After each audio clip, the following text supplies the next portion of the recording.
Tayyip Erdogan کی مثبت شہرت کی وجوہات۔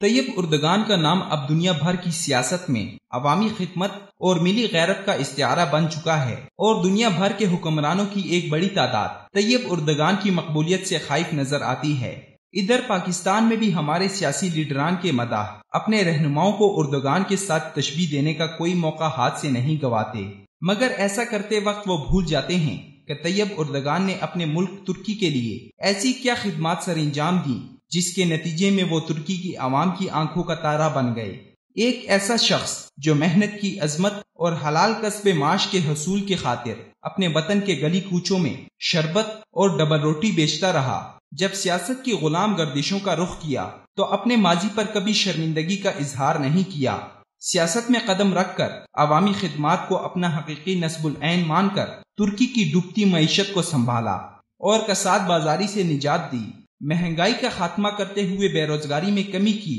ملک کو IMF کے چنگل سے نجات دلا کر ناپسندیدہ قرضوں سے ملک کو نکالا، ترکی لیرہ کی قدر بڑھاتے بڑھاتے ڈالر 222 سے 3 روپے کی سطح پر لایا،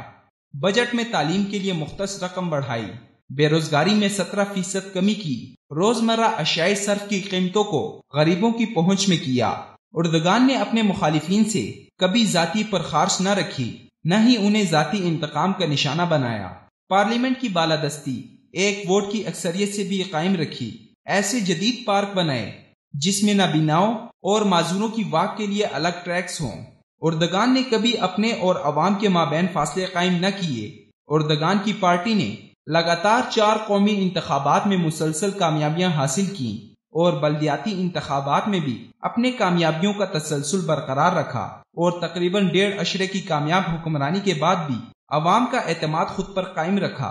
ترکی کی سیکولر فوج، جو کہ ترکی کی سیاست میں حکمرانوں کی اکھاڑ پچھاڑ میں ایک اہم مقام رکھتی تھی، اس کے اثر رسوخ کو تدبر کے ساتھ کمزور کیا، جس کا تازہ ترین ثبوت ہمیں حالیہ ناکام فوجی بغاوت سے ملتا ہے۔ طیب اردگان نے ترکی کو فلاحی ریاست میں تبدیل کرتے ہوئے ترک قوم کے امتیازی تشخص کو نکھارا۔ اردگان نے عالمی فورم پر بھی ترکی کی بھرپور طریقے سے نمائندگی کی اور عالم اسلام کے مسائل پر جرأت مندانہ کردار ادا کیا۔ عوامی مرڈیت میں کمی آنے پر مخالفین کے لیے اوچھے ہتھ کنڈے استعمال کرنے کے بجائے دوبارہ عوام کے پاس جانے کو ترجیح دی۔ اس وقت بھی ان کی جماعت 49% عوام کی ترجمانی کے فرائض نبھا رہی ہے، اور طیب اردگان نے حالیہ صدارتی انتخابات میں 52% عوام کا اعتماد حاصل کر کے ترکی میں ایک نئے سنگ میل کی بنیاد رکھ دی ہے۔ سیکولر قوتوں کے زہر کا بتدریج توڑ کر کے شراب پر محدود پابندی لگائی، اور حجاب، جو کہ ترکی میں ایک شجر ممنوع کی حیثیت رکھتا تھا،